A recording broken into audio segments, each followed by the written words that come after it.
Today, I'm going to teach you how to delete or remove a whiteboard on Zoom PC. This is useful when you want to clean up your workspace and remove old whiteboards that are no longer needed. First, open your web browser and navigate to zoom.es. Once the page loads, you'll need to sign into your Zoom account if you haven't already. This will give you access to all your Zoom features and settings. After signing in, direct your attention to the left sidebar of the page.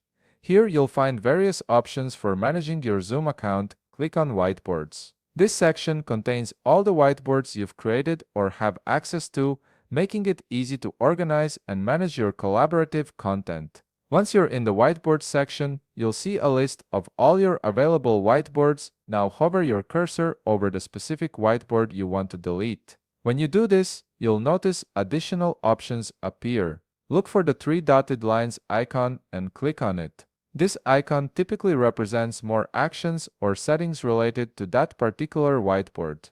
A menu will appear with several options. From this menu, click on Move to Trash. This action tells Zoom that you want to remove this whiteboard from your active collection. Keep in mind that moving it to trash doesn't permanently delete it immediately, giving you a chance to recover it if needed. After clicking Move to Trash, a confirmation pop will appear on your screen. This is Zoom's way of making sure you really want to delete the whiteboard, preventing accidental deletions.